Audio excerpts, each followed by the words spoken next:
둔산동 동화쌤입니다. 이게 지금 학생 그 공부한 흔적만 가지고 객관적으로 떠오르는 개선법이나 흔적의 문제나 아니면 이런 것들을 얘기를 해주는 거예요. 왜 그러냐면 이런 걸로 얘기해주는 사람이 아무도 없기 때문에. 이해되시죠? 자, 답변 안 하셔도 되고. 보셨는데 이게 첫 장은 안 쓰시는 거예요. 왜 안 쓰냐? 여기다 목차를 쓰거나 노트 첫 장은 안 쓴다. 이해되시죠? 왜? 목차를 쓰거나 아니면 기억할 것을 쓰거나 아니면 숙제를 쓰거나 아니면 본인의 개선점을 쓰거나 할 때 사용하기 때문에 한두 장은 쓰지 말고 시작을 하시기 바랍니다. 아시겠죠? 자, 두 번째. 자, 영어 단어를 보니까 영어 단어 뭐 깊이 있게 뭐 유사한 단어랑 내용까지 했는데 저는 개인적으로 그래요. 문장으로 안 외우면 영어 단어가 의미가 없다고 생각하거든요. 개인적으로 25,000, 55,000, 33,000, 55,000 보컬블로 외웠는데 다 잊어버렸어요. 근데 문장을 기억하고 문장을 본 거는 기억이 남아요. 그래서 워드마스터 같은 거 공부시킬 때 아니면 문법책을 공부시킬 때 저는 어떻게 하냐면 그 문법책에 있는 문장만 계속 독해를 해요. 빙글빙글. 그래서 10번을 한 다음에 문장이 전혀 이제 완벽하게 알아지면 읽어봐. 그러면 문법 읽으면 아 이런 내용이구나 문법 이렇게 되거든요. 근데 이제 뭐 때문에 문법이 힘드냐면 문장 독해하고 밑에 문법도 보고 그러니까 문장이 생각나는 것도 아니고 문법이 생각나는 것도 아니고 그래서 저장될 수 있는 문장으로 하는 걸 저는 많이 권하거든요.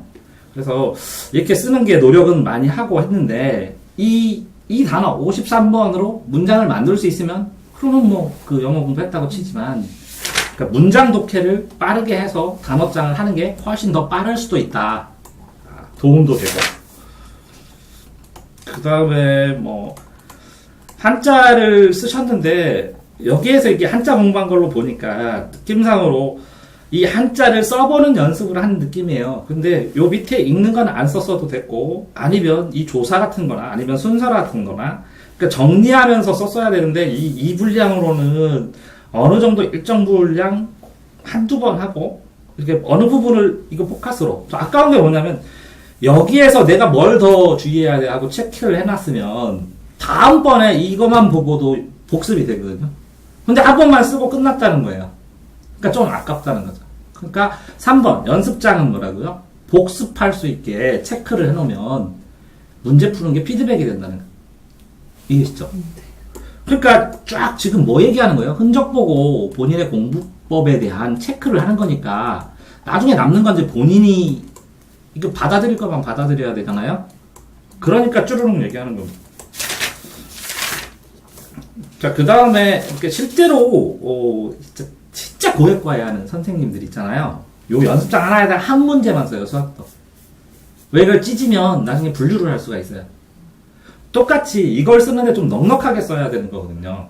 그러니까 여기까지 쓸 필요는 있나? 이런 생각이 들고 이거를 이렇게 반절해서 30%를 남기든지 아니면 뭐 무슨 대학교 뭐 노트법처럼 코넬 노트법처럼 이만큼을 비워놓고 여기다 쓰고 쓴 것 중에서 핵심 되는 거 여기다 올린 다음에 이걸 잘라버리면 여기 암기장이 되거든. 끊어서 두 번에.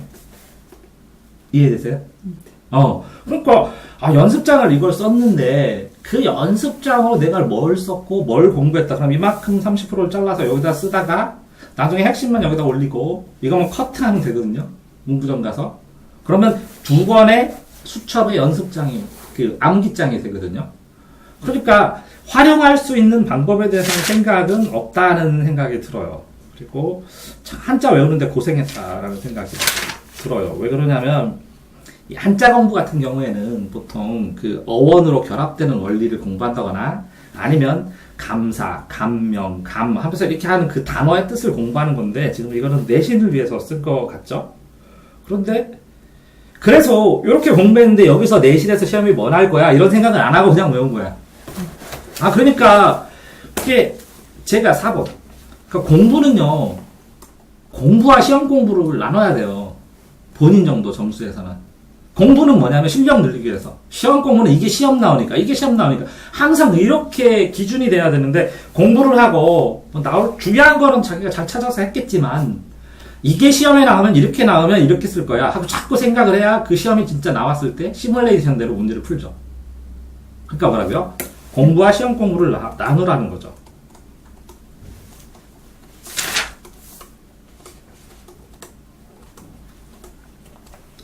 자, 그 다음에 여기는 자산관리 삼형칙? 이거 어디 나오지? 사회. 아이고야. 어렵게도 깊이 있게도 배웠네. 그러니까 여기에서요. 이게 빨간색 쓰고 파란색도 썼는데 이게 삼색 볼펜. 잠깐만요. 너무 많은 색깔을 쓰면 너무 힘드니까 볼펜은 삼색 볼펜만 쓰는데 검정색은 중요한 거예요. 그럼 파란색은요? 질문하고 생각할 거. 빨간색은요? 시험 나오는 것만 쓰는 거. 이렇게 삼색 볼펜에다. 그러니까 본인이 지금 검은색을 쓰고 해나갔는데, 그러니까 이제 반복해서 여러 번 보는 상황이에요. 그죠? 그런데 이거를 여러 번 봐갖고 지금 머리가 좋으니까 통째로 외운 것 같아요. 그러니까 뭘 외워야 되는지, 어떤 키워드를 어떻게 연결해서 외워야 되는데, 라는 거는 생각이 안 되고 많이 읽어갖고 완벽하게 이해해서 외웠네요. 그러니까 그 에너지 소모가 굉장히 많다는 거죠. 그 전체를 보면. 왜 그러냐면, 특정 키워드를 잡든지 대립시키든지 시험 나올 거를 쭉 펴가지고 요거에서 내가 틀릴지도 몰라 이렇게 구분한 게 아니라 통째로 이해해서 받아들였어요. 오 수고했다. 그러니까 이런 애들 보면 좀 샘나요. 저는 이렇게 통째로 못 받아들이거든요. 머리가 나빠갖고. 그래가지고 좀 줄이는데 통째로 받아들였어요. 그러면 얼마나 부담될까 이런 생각. 자, 그 다음에 어쨌거나 이렇게 틀린 거나 맞는 것에 대해서 표현해 놓는 건 되게 좋거든요. 그럼 이런 걸 봅시다. 자, 그럼 이렇게 틀렸죠, 몇 개가. 그러면 요게 끊어서 이 위에다 틀린 것만 써놓으면 위에만 쫙 보면 틀린 것만 쫙 있겠네요. 연습장에서. 그러니까 아무것도 아닌 것 같은데 자꾸 아이디어를 정해주는 거예요. 본인이 쓸 때 한 번 보고, 자, 쓰고 노트 정리하는 거는 여러 번 보기 때문에 의미가 있는 것이 여러 번 안 보면 안 써도 돼요. 마음속에 기억하지 여기다 왜 써요? 그러니까 여러 번 반복해서 봐야 된다. 6번. 그러니까 틀린 것은 위에, 위 공간 있죠? 위 공간에 적어라. 라고 얘기해 주고 싶어요.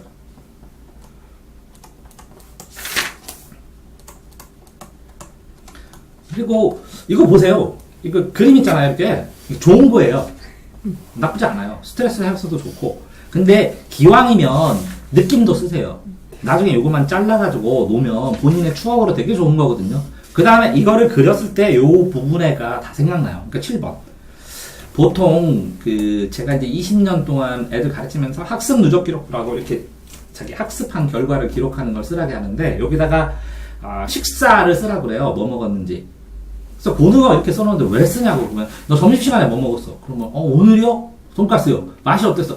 좀 찔겼어요 고기가. 그러면 전 시간에 뭐 했어? 생각나요. 근데 그 고등어를 안 써놓잖아요? 돈가스를 안 써놓으면 그날이 다 기억 안 나요. 고등학생들이. 이해되세요? 그러니까 이런 게 있어요. 자기 전에 귤을 내일 친구에게 전화해야지 귤을 휙 던져놓고 자요. 일어나는데 귤을 보면 친구에게 전화해야지 이게 떠올라요. 이게 생각의 실마리거든요. 이게 생각의 실마리가 될 수 있는 거거든요. 그러니까 나쁜 거 아니라고. 그런데 이걸 가지고 이걸 했을 때 주변 공부와 연관져서 생각을 하면 굉장히 여러 가지로 생각날 수 있습니다. 그리고 이렇게 그림 그리는 건 나쁘지 않습니다. 굉장히 좋은 거예요. 왜 그러냐면 이 그림 자체를 그렸을 때 더 명확하게 기억이 나거든요. 근데 이거 보고 느끼는 건 뭐냐면 여기다 그리기 전에 내용을 쫙 봤는데 그림이나 이런 도표나 이런 게 있잖아요. 그림 도표만 보고 전체 흐름을 잡을 수 있느냐. 그 있는 글자들 중에서 그림에다 추가로 쓰면 그림만 보면 글자를 안 읽어도 되거든요. 이해되시죠? 그러니까 그림 중심으로 다 요약 정리했느냐. 7번. 요약 정리한 다음에 그려야 되는 것이지 그림을 그리면서 읽으면 안 된다는 거예요. 요약 정리는 그림과 표를 중심으로 해라 라는 거죠. 왜? 탐구 문제는 다 그림과 표를 중심으로 시험 문제가 나니까.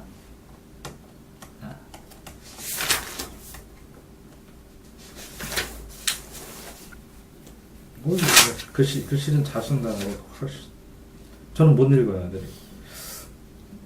그러니까 이게 좀 아까운 거는 어쨌든 이게 너무 좀 넉넉하게 써도 되거든요.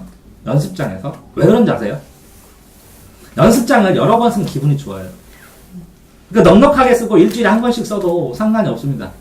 그러면 연습장을 다 쓴 다음에 어떻게 하냐면 중요한 것만 형광펜 쳐갖고 그걸 하루 날 잡고 거기다 한쪽 새로 산 연습장에다 다 꼼꼼하게 두세 장에다 요약 정리를 해요. 그 다음에 새로 써요, 빨리. 그런 다음에 거기다 또 친 다음에 또 그걸 모아갖고 또 모르는 걸 새로 산 데다 요약 정리를 해요. 아니면 서너 장 요약 정리를 잘라갖고 보관해요. 그러면 되거든요. 근데 굉장히 빡빡하게 쓰고 계신 거예요.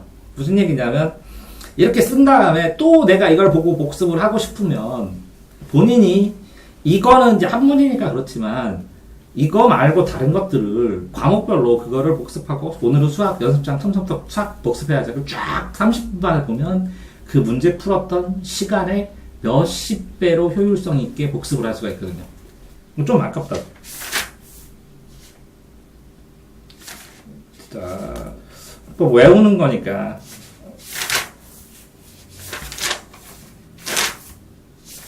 이 정도가 넉넉해요. 더 넓게. 이 정도 길이로. 더 내려서, 여기다 쓰지 말고, 밑에 내려서 여기서는 시험 나고 틀릴 만한 것만 쓰고 하면서 하시면 좋을 것 같아요.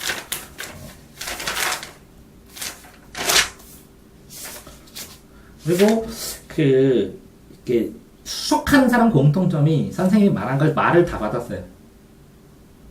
지금 받았잖아요. 아니, 본인한테 하라는 게 아니고, 말을 다 받은, 저도 그랬거든요. 대학 다닐 때 교수님이 제 앞에서 교수님 말을 다 받았었어요. 그랬더니 교수님이 쓰지 말게 했어. 쓰지 말게 쓴 다음에, 예?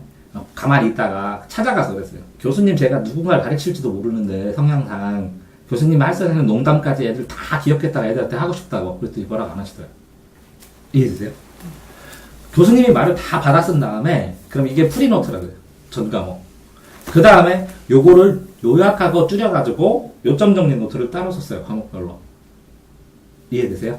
그러니까 연습장에다 프리노트를 하고 과목별로 시험에 나오고 시험에 내가 나오면 걱정될 것만 따로 썼어요. 그러니까 노트 한 권 넣으면 그냥 다 썼어요. 거기다가 연습도 하고 수학도 하고. 근데 띄엄띄엄 썼어요. 이해되세요? 근데 이게 여러 번이 한꺼번에 여러 가지가 다 돼서 잘 됐지만, 그러니까 예를 들어서 이런 것도 복습을 하고 싶어요. 화학에서 본인이 화학 이것도 나오고 이것도 하는데 그러면 이쪽 섞여 있잖아요. 그래서 이걸 나눠서 파트로 앞부분에는 화학 쓰고 이 중간에 한 몇 페이지부터는 과학 쓰고 수학 쓰고 이런 식으로 썼다 그래요. 이해되시죠?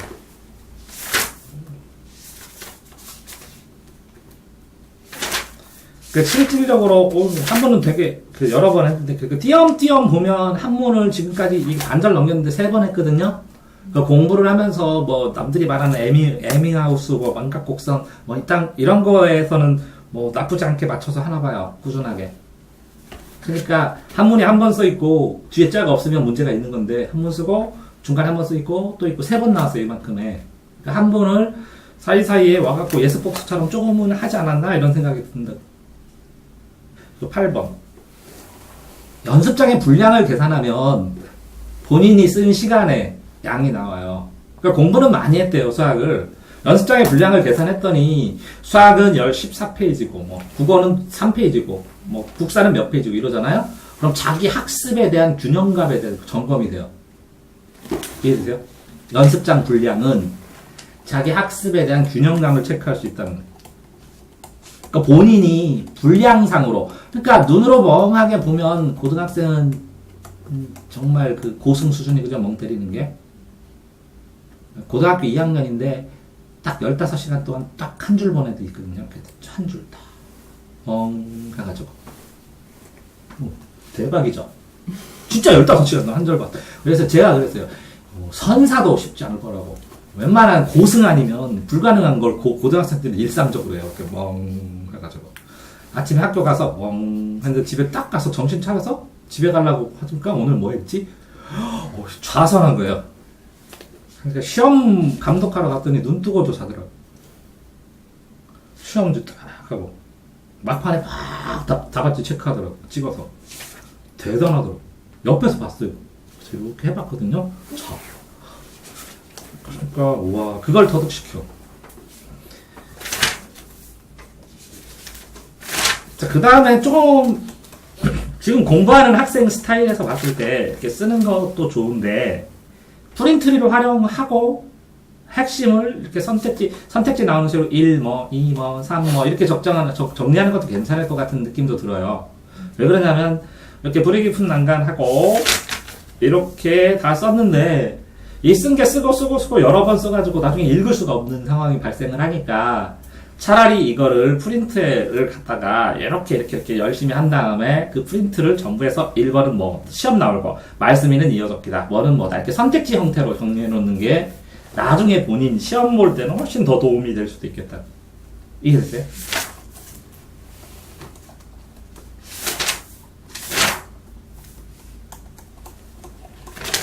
영어는 어마무시하네요. 근데 단락별로 한 줄은 비워줘야 돼요. 이해되시죠? 왜 그러냐면 이 단락을 나누어서 그 문장 전체의 흐름을 나중에 판단할 때 구분을 읽을 때도 그렇고 단락별로 단락이 바뀌면 그 내용 단락이나 형식 단락이 바뀌었을 때 영어는 줄을 바꿔줘야 될 거라고 생각이 든다고요. 보기가 되게 힘드네요. 복습해서 또 볼 것도 보기고 쉽지 않겠지만 영어는 단락 나눠져라.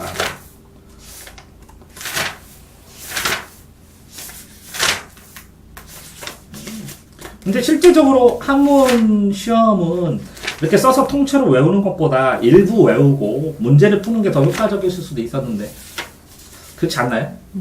그럼 한문이나 기타 과목은 문제를 풀면 다 똑같이 나와서 더 이상 낼 수가 없거든요. 그런데 주관식으로 낼 수 있는 것들이 정말 제한적인데 이게 굉장히 훌륭하게 통째로 다 외우려고 했다는 거예요. 그건 놀랍다는 거죠. 통째로 다 외웠는데 문제를 못 풀고 하면 슬프죠. 그죠?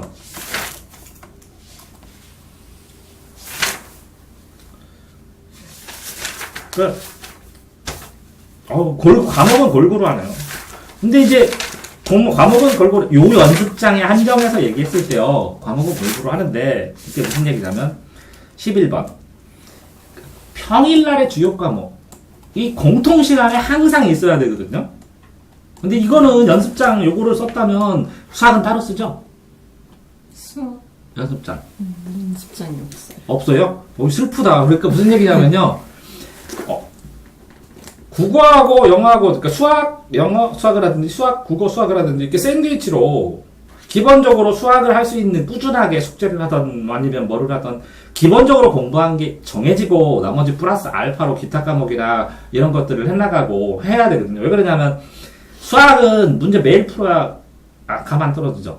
영어도 문장을 매일 외우든지 단어를 매일 해야 안 떨어지죠. 국어도 단어랑 내용 외워야 되죠. 근데 사회나 과학은 한번 해봤지만 이거를 외워서 이걸 적용해서 풀어봐야 되는데 이해를 해야 이게 풀리잖아요. 그러니까 국영수는 암기 과목이고 과학이나 사회는 이해 과목인데 이해 과목이니까 주말에 뭉쳐서 하면 되거든요. 나머지 한문이나 국사나 이런 거는. 그런데 국영수는 매일 해야 되거든요. 매일 해야 되는데 연습장 상황에서 국영수를 매일 했다는 게 아니라 국어도 그냥 한 과목이고 수학은 없고 연습장에 영어는 없고 그러니까 어떤 걸 배웠을 때 그날에 대한 예습 복습을 퍼펙트하게 해나가면서 쫓아가면서 이해하면서 했는데 장기 계획이 없는 거예요. 장기 계획 없으면 슬픈 거예요. 이거 얘는 내신은 이렇게 따는데 그럼 실력을 쌓아서 나중에 전국 경쟁을 해야 되는데 그럼 뭘로 붙을 거야? 그러면 수학은 어딨지? 이렇게 찾는 거예요. 영어는 어딨지? 이렇게 찾는 거예요. 근데 중학교 때까지 영어 잘하고 수학도 미리 뭐 선행하고 하는 애들은 뭐 선생님 책에다 풀고 다 해요. 따로 수학은 해요. 학원에서 주는 거에도 따로 하고 문제집에다 풀고 그래 그럼 그거로 확인하자. 그러는데 이 연습장만 봐서는 장기 계획이 없다는 게 보인다. 그냥 보이는 대로 수학 나온다 반갑다. 근데 심각합니다. 이제 무슨 얘기냐면 제가 그랬죠. 오죽하면 한 페이지에 2문제만 풀든지 기름 문제는 한 문제만 푸시라는 거죠. 왜 그러냐면 이렇게 풀면 계산을 하다가 뭐 심란하면 X를 딱 치고 옆에다 또 계산하다가 또 X 치고 그러다 보면 내가 계산을 어디부터 했지? 하고 다시 하고 그리고 제가 그랬거든요. 3자인데 8자로 보여요. 그래서 8로 계산하다가 틀렸어요. 그것까지는 또 괜찮은데요. 이게 복잡하니까 여기서 플러스인데 이렇게 2항 하니까 마이너스가 돼야 돼. 이렇게 하다가 2항 분화받고 그래서 또 플러스 됐어요. 이게 무슨 얘기냐면 이거를 순서대로 서술형 쓰는 것처럼 맞춰서 쓰는 걸 안 하면 한계가 위험해요. 근데 그 하나가 바뀌어요. 대학을. 그러니까 1등급까지는 다 똑같은데 인서울로 88점까지는 한 개 맞을 때마다 이렇게 뭐 중경외시, 서성한, 서현고 이렇게 바뀌어요. 한 문제짜리밖에 안 나옵니다. 그러니까 쓰는 건 똑바로 쓰는 악착같이. 그럼 어떻게 해야 되냐? 아니요, 요렇게 위에, 이 종이 아깝다. 이게 종이값이 싸요, 과학값보다. 노트 10권 쓰는 게 낫지. 반절에다 하나만 보여. 왜? 시험을 보면 모의고사를 보면 이만큼의 몇 문제 있어요? 두 문제. 그러니까 모의고사 나오는 공간만큼의 공간에 한 문제 쓰고 넘어가요. 그러면 선생님 너무 아까워요. 이게 아까운 게 아니라 여기다가 써서 크게 그려. 왜 그런지 알아요? 조그맣게 그려요. 어떤 애가 이렇게 치는데 이렇게 직선을 그는데 이게 이렇게 쳤는데 여기는 바깥으로 나가고 여기는 들어오고 해서 이렇게 겹친 게 제대로 그려지면 여기 점 개수 셀 때 요 두 개를 빼야 되는데 그냥 넣어버리죠. 그림이 쪼만해서. 슬프다는 거예요. 알죠? 수학은 완전히 비례식으로 정비례로 딱 그린 다음에 그걸 축소하죠. 그러니까 정확하게 이걸 1cm야 여기가. 그럼 여기 3.5cm야. 계산 안 해도 답 3.6cm. 왜? 주변에 답이 오차 한 개로 쳤을 때 이 3.5 근처에 이거밖에 없어. 그럼 답이잖아요. 계산 안 해도. 그런 적 없어요? 그렇게 풀어본 적 없죠? 옛날에 이렇게 돼가지고 원에서 이렇게 해갖고 이렇게 대각선으로 된 요거 넓이 내라고 나왔어요. 근데 애들 막 계산하고 있어서 제가 몇 파이잖아. 왜요? 이게 4cm라며. 그러면 파이 r 제곱하면 16파이잖아. 그래요. 근데 그거보다 이 옆으로 찌그러지면 좀 크니까 17이나 18 나오겠네. 그럼 선택지의 범위를 보니까 3번밖에 없잖아. 그랬더니 애들 이해되세요? 그러니까 내가 말하는 건 뭐냐면 그림을 그렸을 때 이 그림이 비례식으로 정확하게 인지가 돼야 되니까 그림도 크게 그리고 이거 쓸 때 이거는 좀 고치셔야 돼요. 하나 차이 나는데. 그 다음에 계산을 할 때 이게 순서로 이걸 이 는은 다 맞춰야 돼. 는. 왜 맞춰야 되냐면 는을 통해서 오른쪽 과정과 왼쪽 과정 순식간에 검사를 해야 새로 안 쓰고 여기가 틀렸네 이렇게 순식간에 해줄 수 있는데 이거 는을 안 맞추잖아요. 그러면 검사를 하려면 시간이 걸려요. 이해되세요? 12번 수학 연습장은 넓게 등호는 맞춘다. 그림은 크게.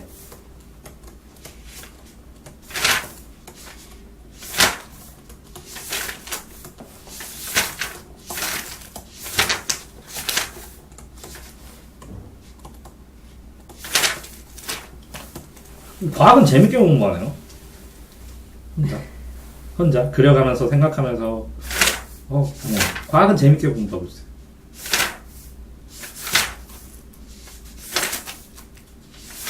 과학은 재밌게 공부했는데 사회는 통째로 받아들이면서 이해보다는 그 내용을 어떻게든지 받아들여가지고 그러니까 과학은 좀 줄이려고 그러고 그리려고 그러고 이해하려고 그러는데 사회는 통째로 해서 일단 대책 없이 그냥 받아들이는 느낌이 들어요. 그 다음에 아이고 나 한문 힘들다 이거 다 외워야 되는데 그 생각을 하고 있고 당연히 주관식 나올 걸 구분해갖고 이 정도는 주관식 나오고 나머지는 그냥 읽고 글자만 읽고 근처 형태 읽고 이렇게 해도 되는데 성격이 퍼펙트한가? 한자 이거 다 외워야 되나? 아니 그렇습니다. 그 다음에 잠깐만요. 자, 시험지를 한번 보시면 제가 이제 그 시험 감독을 10번 정도 가갖고 뒤에 앉아가지고 시험 감독 후기 해갖고 A4로 두세 장씩 남겨놓고 시험 감독 후기만 몇 장 썼을까? 10번 하면 30장 넘는데 A4로 써놓은 게 애들 뒷모습에 보면 가방 열린 애 몇 명, 가방 닫힌 애 몇 명, 물병 갖고 온 애 몇 명, 스랩바에서 메이커 몇 명, 아닌 애 몇 명, 또 이렇게 이 타이머 갖고 온 애 몇 명 이런 것까지 다 세고 심심하니까 뒤에 앉아갖고 시험 감독 가가지고 그런 다음에 이렇게 시험 보는 뒤에 이 각도를 본 다음에 앉아있는 애를 보고 쟤한테 모일 것이다 시험 끝나고 하면 시험 끝나고 딱 보면 시험 끝나고 맞춰보러 나가잖아요. 그럼 누굴까? 그 다음에 자는 순서 몇 분 때는 몇 명, 몇 분 때는 몇 명. 그래서 난이도를 봐요. 잠깐 이렇게 옆에서 이렇게 잠깐 보면 멀리서 떨어져도 어쨌든 전 과목 카운슬링 하니까 이렇게 난이도 보면 어떨 때 다 자요 애들이. 그럼 난이도 선생님 조절 실패. 어떨 때도 다 자요. 난이도 실패. 너무 쉽거나 너무 어려우면 다 자요. 적당해야 애들이 끝까지 풀어요. 그럼 굉장히 선생님이 시험을 잘 낸 거야. 그래서 어느 날은 딱 보니까 3명 빼놓고는 다 앉아. 그러면 와 선생님 시험 문제 잘 냈나 보다. 무슨 과목이지? 이렇게 보고. 그래서 집에 가서 물어봐요. 아들한테 무슨 과목 잘 가르치지? 그러면 잘 가르쳐요. 그러니까 그런 것처럼 시험 보는 자세에서 그렇거든요. 시험을 보면서 OX 이렇게. 그러니까 지금 XX잖아요. 하나 맞나 이렇게 보는 거예요. 그죠? 근데 이제 실수할 만한 게 뭐냐면 이걸 봤을 때 여기다 1, 2, 3에서 조건수를 쓰고서 나중에 그 조건수로 비교를 해보고 해야 되는데 어떨 때는 조건 빼먹는 스타일이에요. 이렇게 체크된 거 보면. 뭐 있었네. 이러면서 넘어가고. 아는 건데. 그리고 이거를 매치해서 여기에서 했으면 여기서 뽑아낼 수 있는 게 세 가지면 A, B, 1, 2, 3, 4를 쓴 다음에 나중에 여기다 1, 2, 3, 4 다 뽑아낸 거를 맞춰보면 쉽게 할 수 있는데 이거 갖다 이거 또 보고 이거 갖다 또 다 보고 이거 갖다 또 다 보고 이렇게 하면 시간을 많이 소모할 수도 있는 거고. 그리고 이거를 보면서 요거를 보기 전에 2점 네 가지 주의하자 하고 이걸 봤으면 훨씬 편한데 이거 읽고 이거를 대충 본 다음에 이거 가갖고 하다가 이게 뭐였더라 이렇게 생각하니까 생각이 안 나죠. 이해되세요? 그러니까 무슨 얘기냐면 이 문제를 뽑았을 때 문제나 이거를 봤을 때 그 조건수 수학도 그렇거든요. 문장이 나오면 필요 없는 게 하나도 안 나오는 게 수학이거든요. 절대. 그래가지고 진짜 애들 애 먹이려고 수학 선생님하고 짜고 수학 문제를 어떻게 만들었냐면 안 쓰이는 조건을 몇 개 넣었더니 애들 그냥 난리가 났어. 그래가지고 아니 기본 조건으로 그냥 넣은 거야. 그랬더니 이런 게 어딨냐고. 그런 거 없거든요. 수학은 딱 필요한 조건으로 그거 넣으면 바로 그거예요. 과학도 그렇거든요. 조건 개수를 번호로 써라. 이게 13번. 시험 볼 때. 왜? 이게 생각을 깊이 해요. 학생이 깊이 하고 해나가는데, 이걸 보는 게 어딜 초점이 있는 게 아니라, 뒤죽박죽 확인도 되기도 하고, 필이 꽂히면 다 맞히고, 필이 안 꽂혀서 안 보이면 훅 떨어지고, 이렇게 될 가능성이 있는 그 시험지 체크이기 때문에, 웬만하면 과학이나 이런 거, 그 수학을 할 때는 조건 좀 써라, 라는 거고요. 그 다음에, 실제적으로 그래요. 이렇게 틀린 게 많지 않기 때문에 학생한테는 거네요. 14번. 오답 정리의 기본은 틀린 거를 왜 그 답을 골랐는지를 쓰는 거예요. 그러니까 이런 게 무슨 얘기냐면, 자, 5번까지 있어요. 선택지가. 근데 2번을 내가 썼는데 답은 4번이에요. 나중에 이거 보면 이 정도 점수 맞는 학생은 해설 보고 당연하지 하고 넘어가요. 근데 보세요. 이거를 내가 왜 2번을 선택했는지 하고 다시 정답하고 나중에 둘 다가 기억나면 다시 또 2번 써요. 왜? 익숙한 메커니즘이기 때문에. 그래서 이걸 반드시 내가 쓴 오답을 개선하는 방법을 써야 돼요. 그걸 고른 이유랑. 왜 그렇게 골랐는지 하고 그걸 계산하는 거. 이해되세요? 그 다음에 두 번째로 정답이 4번이고 그 이유가 뭐냐는 중요한 게 아니라, 그것도 중요하지만 정답 4번을 현장에서 어떻게 고를 거야? 시험장에서 어떻게 떠올릴 거야? 이거를 써야 돼요. 시험 볼 때 내가 이걸 어떻게 기억하겠다를 써야 돼요. 그래서 그 시험 볼 때 기억해낼 수 있는 방법하고 2번 오답을 개선한 거랑 일치되면 오답 정리가 된 거예요. 이해되세요? 그런데 저렇게 안 하고 그냥 정답 읽어보고 알겠어. 그럼 그거 오답 정리 아니거든요. 그리고 문제 쓰고 정답 쓰고 이것도 오답 정리 아니거든요. 학생 정도 수준에서는 내가 잘못한 그 생각의 메커니즘을 개선하지 않으면 만점으로 안 가요. 어디서 구멍 날지 모르고. 이해되세요? 그것도 가지시고.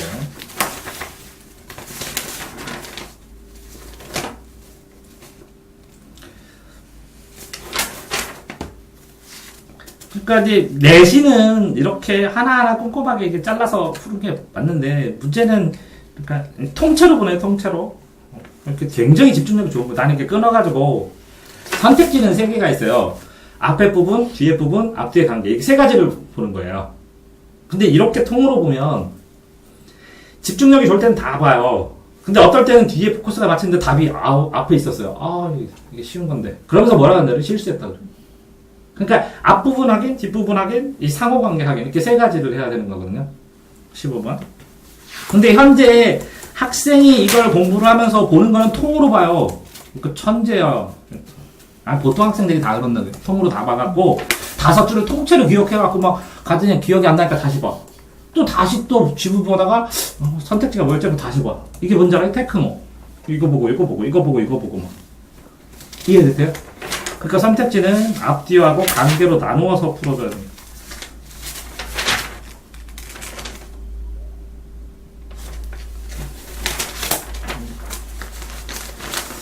자, 윗글에 대한 설명으로 가장 적절한 것은 이렇게 됐어요. 그쵸? 그런데 가장 적절한 건 2번인데 본인은 5번 찍었대요. 왜 5번일까요? 그걸 써놓으면 그걸 계산해줘요. 그걸 써놓고 저는 이렇게 계산하겠습니다. 그러면 제가 그러죠. 그렇게 하면 계산이 안 됩니다. 이렇게 계산하시고 아니면 이런 방법이 있는데 본인이 어떤 걸 선택하실래요? 그러면 그렇게 5가지 방법이나 돼요. 이 문제를 푸는 방법이. 예. 그랬더니 저는 이 3가지를 했는데 이건 안 돼요. 이렇게 되는 것 중에 하나가 모든 문제가 다 주제와 관련되거든요. 수능은 95% 이상. 그걸 알면 97점대가 나와요. 근데 그 93.4점 맞는 애가 모든 문제는 국어 주제로 풀 수 있어. 그래서 이 주제는 전체 이거니까 주제의 관계는 이거잖아. 그러니까 애들이 그거 어떻게 생각해요? 아니 그러니까 수준마다 다 다르다고요. 오답 정리해주는 방법이. 이해됐어요? 근데 여기다가 본인이 제가 왜 이걸 썼고요. 그래서 이렇게 하면 이때 가장 많이 흔하게 발생하는 게 뭐냐면 애들이 머리가 좋아가지고요. 선생님 5번도 답이 되잖아요. 제가 증명해볼까요? 1시간 동안 저를 설명해줘요. 그럼 다 들어줘요. 1시간 동안 설명해서 제가 그래요. 저 5번도 돼. 그런데 2번이 답이야? 5번이 답이야? 그러면 2번이요. 왜? 이거는 공부 못하는 애도 다 되는데 이거는 너 같은 수준으로 배경지식 있는 애만 답이지? 그랬더니 예. 근데 5번도 답이잖아요. 그래서 맞아. 그래서 가장 적절한 거야. 그러니까 이런 거랑 똑같아요. 자, 인문과학이 아닌 게 뭐죠? 이것도 아니고 이것도 아니고 이것도 아니고 이것도 아니거든요. 그래서 인문과학이 아닌 것은 자연과학이에요. 국어에서. 국어는 과학이 아니라 이게 크다, 작다, 늘어난다, 줄어난다, 높다, 낮다 이런 걸 물어보지. 이게 30이 낮다, 27 높다, 이게 30% 전자난다 이게 안 나와요. 그건 수학이죠. 이해되세요? 그러니까 가장 맞는 것은 자 A가 맞는데 이거 B가 왜 안 맞아? 이것도 맞아요. 얼마큼 잡으면 범주 이렇게 잡으면 이것도 맞아요. 그러니까 상대적이잖아요. 그러니까 상대적인 거를 했을 때 오류가 공부 잘할수록 이게 높아요. 넓고. 그래서 이것도 맞는 거 같고 이것도 맞는 거 같고 이것도 맞대요. 이거는 이런 관점에서 맞고 이건 이런 관점이 맞고 이건 이런 관점이 맞대. 그럼 제가 그래요. 그럼 그거를 뭐 때문에 교육과정에서 뭐 때문에 먹고 이론이 뭐고 그래 교육과정에서 아이들한테 뭐 가르치고 싶어? 그러니까 답이 3번입니다. 쌤 끝나는 거. 이해되세요? 공부를 가르치는 게 아니라 관점을 가르쳐야 되는 경우도 많은데 이게 안 써놓으니까 뭘 모르는지 모르겠어요.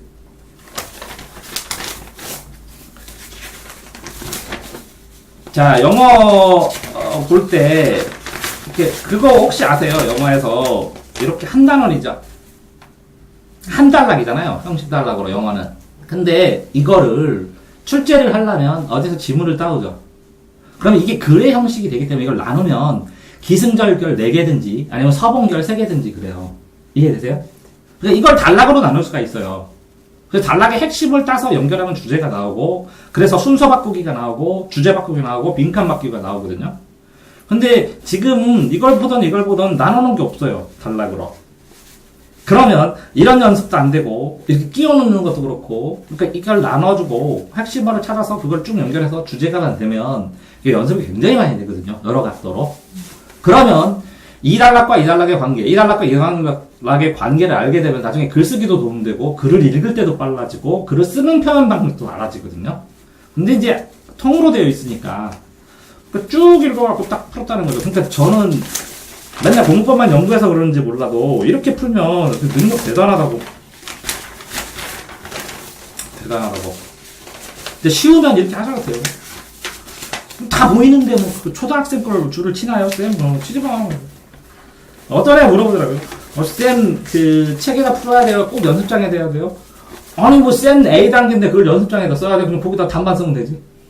그리고 그 수학 잘하는 애들 1번부터 한 5번까지인가? 단반 쓰던데? 암산을 그걸 뭘 연습장에 써요? 이걸 쓰는 게 더 웃기지. 그냥 단반 쓰면 되지. 나쁘진 않아요. 자, 이것도 잘하셨어요. 지우면, 이거를 지우면 확실히 지우셔야 되고, 여기에서 이렇게 풀다가 계산하는 것은 이 공간으로 박스 딱 치고 여기서만 계산하든지, 아니면 계산하는 걸 이 위에서만 하든지, 아래서만 하든지, 이거는 여기에서, 이거는 여기에서. 왜 그러냐면 계산하고 식하고 섞이잖아요. 그럼 손해예요.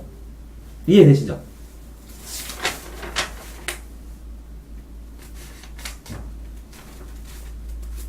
그 밑줄 쳐서 빠른 속도로 쓰는데도 밑줄 쳐서 하는 거는 필요하다는 거죠. 그러면 그러니까 예를 들어서 이걸 틀렸을 때 이걸 빼먹었대요. 요 방향을. 그럼 왜 그렇게 생각했을 때를 써서 그걸 고치지 않으면 이게 또 틀려요. 그런 메커니즘으로 됐을 때. 그러니까 이걸 써놔야 돼요. 이런 상황에서 내가 오른쪽으로 된 게 아니라 왼쪽으로 한 건 이것 때문에 그래. 이걸 조심해. 하는 게 모아놓잖아요. 자기 실수 리스트처럼. 그게 150개 되잖아요. 그럼 안 해요. 절대 그거는. 그러면 예방이 되는 거잖아요. 근데 그냥 넘어가면 또 실수를 한다는 거.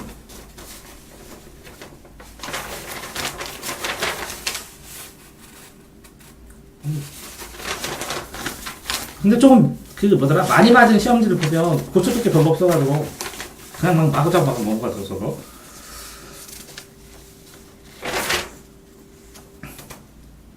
그럼 괜찮네요. 아닌 걸 지운 다음에 나머지 이제 조건 삭제형이라는 건데 조건이 여러 개면 확실히 아닌 걸 지워놓은 다음에 나머지 중에서 선택하는 거예요. 그렇죠? 다조건 여러 가지 조건 다조건 삭제형.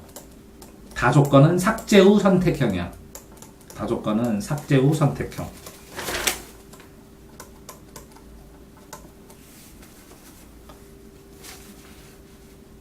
그리고 이런 거 할 때요. 기억하고 니은은 화살표를 연결해줘야 돼요. 저는 괜찮아. 왜 그러냐면 집중력가 좋은 건 되는데 기억인데 니은으로 착각하고 이렇게 흔하게 일어나는 실수거든요. 그래서 조금 혼란스러울 것 같으면 기억은 기억, 니은은 니은 이렇게 17번. 그러니까 조건을 짝짓는 거거든요. 1대1 대응시킬 때는 화살표를 한두 개, 서너 개를 연결시키면 나머지도 보기가 편하죠. 짝지어서 연결하시면.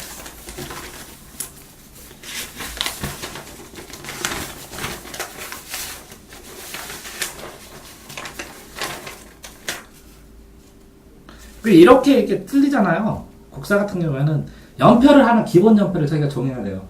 그 연표에다 추가로 틀린 걸 계속 누적시켜요. 그런 다음에 연표를 계속 흐름을 읽어요. 그러면 제일 효과적이에요. 이해되세요? 제 카페에 연표 한 20종류 이상 있으니까 그 중에서 골라갖고 연표에다가 누적시키시면 돼요. 이런 것도 연표에다가 몇 년도에 어느 부분에 껴넣을지 그 국사 틀린 거는 모조리 연표에 집어넣자.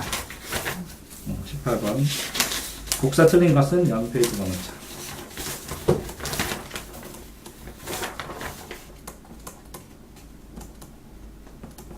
그러니까 이런 거 보고 나서 이런 거 이렇게 주관식으로 외워야 될 것이 아니라 이게 시험이 뭐 나올까를 예측했으면 이거 다 풀었겠죠. 그죠?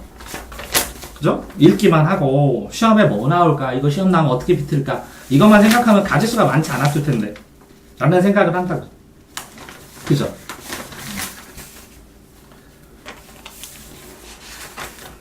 어우, 연습장 되게 많이 썼다. 이건.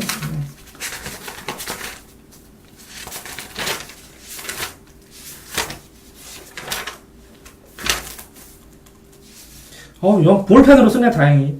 그리고, 수학을 연필로만 써야 된다고, 샤프로만 써야 된다고 생각하는 애들도 있었어. 나는 지울 새도 없다고 생각하는데. 그리고, 절대 답을 이렇게 지우개로 지우지 마세요, 고등학생은. 왜 그러면 틀린 거를 왜 틀렸는지를 해야 되는데 뭐 틀렸는지도 모르게 싹 지우고 정답만 딱 해놓고 딱 보면 채점하고 와서 뭐야? 그럼 뭐 틀렸어? 그럼 몰라요. 그럼 뭐 가르쳐줘? 정답은 자기가 해설 보면 되지 왜 나한테 수업해달라 그래? 그랬더니 정답 읽어줘? 아니 정답에 뭘 몰라? 정답에 모르는 구조를 형광펜 치면 그거를 1시간 설명하는 게 낫지.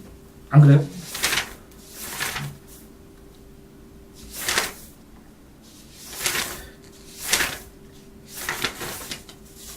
이게 사회에서 이걸 권해요.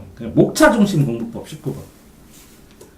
이거를 중요한 거든 안 중요한 거든 그냥 내용이든 통째로 지금 평면적으로 받아들이는 느낌이거든요. 그러니까 목차를 외운 다음에 그 세부의 다음 단계 목차, 2단계 목차, 3단계, 그러니까 1단계, 2단계 목차는 책에 써 있어요. 3단계 목차는 본문에 써 있어요. 4단계, 5단계 목차까지 막으면 중간식 답까지 다 커버되거든요. 그러니까 단어로 목차를 이렇게 늘려가지고 목차의 상관관계를 공부를 하는 게 흐름이거든요. 근데 이렇게 공부를 하게 되면 뭐냐면 공부할 때는 알겠는데 한번 금융의 자산 관련 얘기해봐. 그러면 몰라요. 아니, 그 내가 선생님이에요. 그걸 왜 얘기해요? 그렇게 하면 진짜 모르는 거예요. 써먹지를 못해요, 나중에. 이해되세요? 그러니까 목차 중심 공부법으로 하시는 게 좋을 것 같아요. 이거는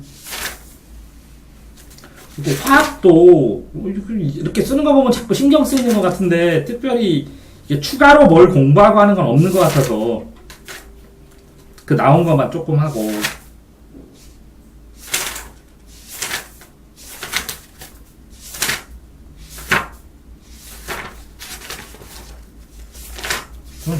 되게 그러니까 이게 학교 수업 쫓아가면서 예습 복습하면서 악착같이 따라가지고 많이 외우고 필요한 거 내신 외우고 하는 거는 뭐 그 국영수 국어는 정말 그 선생님이 독하게 시켰나 열심히 했네요.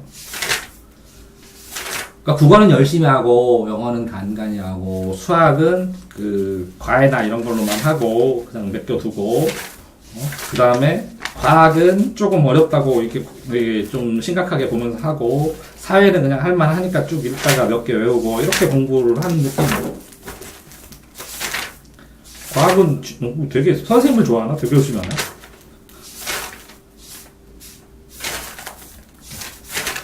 어우, 이런 게 제일 좋은데. 실제로. 이게 나쁜 짓 아니에요. 굉장히 기억을 해가요. 다만, 이렇게 생물에다가 쓰는 때, 이거잖아요. 이걸 자기가 떠올릴 수 있냐는 거예요. 그러면 인생에 있어서 지식이 누적되게 공부되는 거고, 이거만 볼 때만 잠깐 하면, 알고 있다 까먹으니까 그냥 공부하는 방법 연습한 거고, 그렇죠. 그러니까 좀 아까운 건 뭐냐면, 이렇게 공부를 많이 하고 여러 번 했어요. 그랬을 때, 이 페이지에서 내가 뭘 핵심으로 해서 시험 보는데 뭐가 필요해서 뭘 할까? 그러면 형광펜으로 치든지 빨간색으로 치든지 체크해 놓으면 그것만 이걸 쭈르륵 넘기면 계속 반복이 되잖아요. 지금 그럴 수가 없는 상황이잖아요. 그죠? 그러니까 한번 외우고 넘어가긴 했는데 추가로 활용할 수 있었으면 좋겠다라는 생각을 해요. 그리고 사회 공부를 목차 중심으로 해서 이해시키고 차라리 이 정도면 이걸 계속 보느니 문제를 풀고 문제 풀어서 틀린 걸 여기다 다시 찾는 게 더 빠를 수도 있다. 20분. 뭐라고요? 이게 지금 내용을 통째로 외우고 하는데 너무 지나치게 많은 느낌도 있다는 거예요. 어느 정도 이해됐으면 문제를 풀고 틀린 부분을 찾아가지고 여기다가 재정리를 하면 되는데 이것도 보고 사회를 봤는데 그런데 처음으로 문제가 나오고 낯설은 선택지 지문이 나오니까 이거는 낯설으면 내 사람이 아니야 이렇게 해서 틀려버리죠. 이해되세요?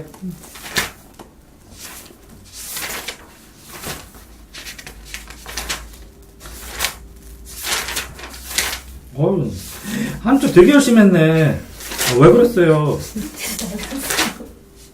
이렇게 해줬으면 좋겠네, 나 같으면. 내가 이거를 해석을 해서 한번 쭈루룩 자습서를 갖다 놓고 다 해석해서 녹화를 한 다음에 심심할 때 듣고 다니면 돼. 그러면 해석해주잖아요. 그럼 이렇게 안 해도 되잖아요. 그럼 내용은 다 알잖아요. 그럼 몇 글자 한 장을 외우면 그 해석이 떠오르면 그냥 해서 맞춰서 시험 보고 잊어버려도 끝인데. 그쵸? 이거는 이제 중학생들은 이거 권하거든요, 이렇게. 한 번쯤 해보라고. 근데 고등학생은 좀 억울하고요. 시간은 많이 썼는데. 이렇게 내주면 좋겠지만, 전부 다 이렇게 해석 다 하면서 다 써라. 대학은 되거든요.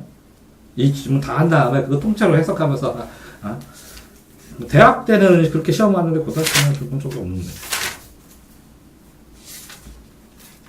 이것도 흐름에다가 끼워 넣어서 외우는 방법이나 이런 거 보면 되는데, 열심히 외웠어요.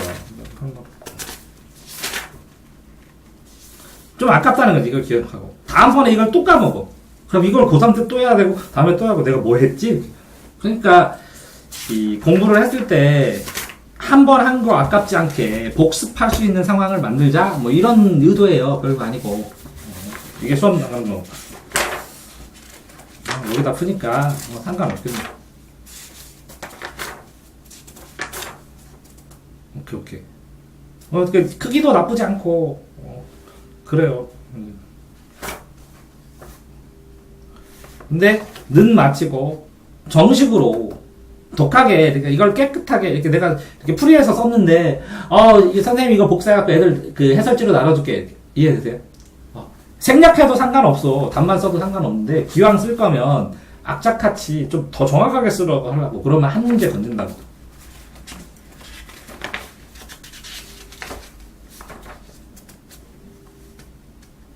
그 다음에, 예를 들어갖고 이걸 별표를 쳤는데, 별표 왜 쳤어요? 다시 봐야 된다고? 쌤이 별표 아, 칠해요. 그런 느낌. 나는 그런 거 쌤이 뭐라고, 제가 뭐라고 수업하시는지 본인이 필요한 것만 하세요. 제 말은 그냥 참고야. 내가 사는 건데, 나는 이거 별표 치는 스타일 아닌데. 별표는 내가 불가능한 거, 이게 별도로 다 이거 빼놓고 살겠다 하는 건 별표 치는 거야. 그러니까 무슨 얘기냐면, 어떤 거를 틀리거나 이렇게 해요. 그럼 이 흔적에다 추가로 써요. 다른 색깔로, 파란색으로. 내가 이걸 풀 때 이걸 잘못 생각했어. 그러니까, 시험장의 흔적 자체를 본인이 개설을 해야 시험장에서 그걸 써먹을 수 있어요. 이해되세요? 그러니까 본인이 풀었던 흔적은 되게 소중한 거예요. 이해됐죠? 21번 뭐라고요? 본인의 풀었던 흔적에다가 추가로 이거를 샤프로 썼으면 검은 볼펜으로, 추가로 공부할 거는 파란색으로. 나중에 시험 나올 때 나는 이거 결정적으로 이거 할 거야 그러면 빨간색으로. 그리고 오답도 한 번에 맞췄으면, 한 번 틀렸으면 한 줄 정리하는 거야. 이것 때문에 틀렸어, 이렇게 힌트. 근데 두 번을 봤는데 모르겠어요. 그러면 서너 줄 정도를 하는 거예요. 이거 다음에, 이 개념 다음에, 이 개념 다음에, 이렇게 가야 돼, 이렇게. 이해되세요? 근데 세 번에서 틀리면, 문제 앞에다 써놓고, 문제를 앞에다 써놓고, 자기가 어디까지 풀었는지 써놓고, 뒷장에다가, 문제를 조건별로 이렇게 1, 2, 3, 이렇게 세 줄이면 네 가지 조건, 네 가지 한 다음에 이거 단락을 네 개로 나눠서 요 1번 단락, 2번 단락, 3번, 4번에서 해설을 써놓고 나중에 이것만 통째로 모이면 이것만 통째로 과외해달라고 되는 거예요. 이해되세요? 그러니까 과외를 하면 어떤 거 하면 제일 좋냐면 내가 틀린 문제, 설명 듣고 싶은 거면 딱 50개를 모아놓고 이 50개 다 해결해주는 과외. 내가 생각하는 꿈의 과외 그런 건데. 그냥 다 풀어달래요. 그래가지고, 저 EBS에 있잖아. 제가 나보다 설명 잘해. 저거 좀 들어. 그랬더니, 쌤! 저는 돈 냈잖아요. 저거는 공짜고. 그러니까 공짜가 더 쉽잖아. 이해되세요? 모르는 것만 물어보시면 된다. 옛날에 그런 적이 어떤 애가, 수학 뭐 몰라? 그냥 하나도 몰라요. 그래서 한 다음에 수의 종류. 그리고 자연수부터 정수, 유리수, 무리수에서 복소수까지 다 했어. 그 다음에, 자, 학할게, 학. 그 다음에 수학 공부하는 방법. 그래서 공부법. 뭐 하시냐고. 하나도 모른다며. 이해되세요? 그러니까 물어볼 걸 특정해서 질문을 하시면 된다. 요런 거 한번 읽어본 적 있어요? 꼭 읽으세요, 이렇게. 뭐라고요? 구성과 특징. 23번. 왜? 기왕이면, 이 책 구성과 특징은 진짜 신경 써가지고, 그 책에 사활을 걸고 쓰거든요. 구성과 특징을 알아서 그 특징을 활용하면 그 책의 공부법을 거기다 써놓은 거거든요. 그러니까 구성과 특징은 꼭 읽어보세요. 어떤 책이든 나오면. 그냥 책에 풀어보세요. 근데 조금 아까운 거는 여기에서 내가 이 개념은 기억하고 싶어 라는 건 없어요.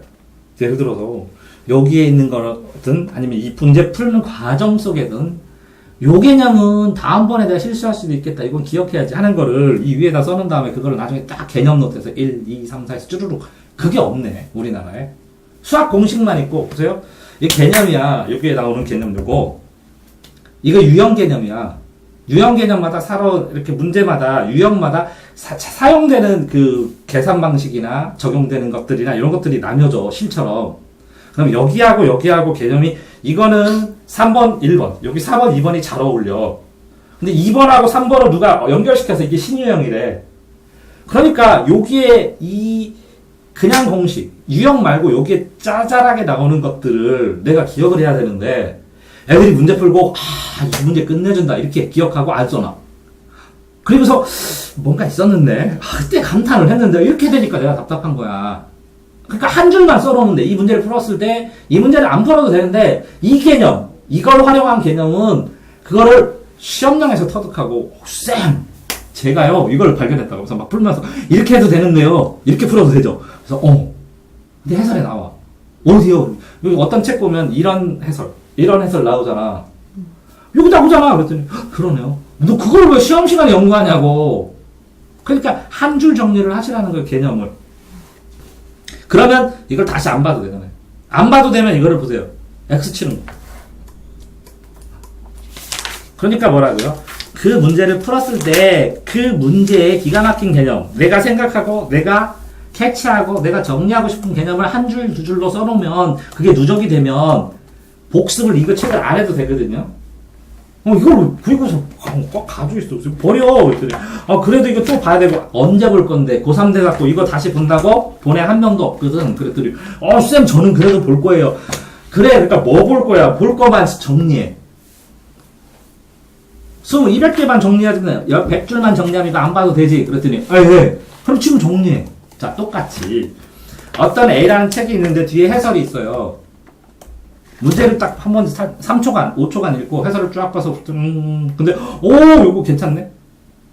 그 해설에서 핵심 개념들 내가 좋아하는 내가 많이 틀렸거나 생각할 개념들을 형광펜으로 딱 쳤어. 그리고 다시 풀었어. 처음부터 아니야 다를까 거기 가니까 또 걸리네. 이거 걸렸네. 그럼 그거 정리해 놓는 거. 이해되세요? 그러니까 그 10문제 풀고 20문제 풀고 하는 애들한테 수학 독서 좀 하라 하니까 되게 열심히 풀었네.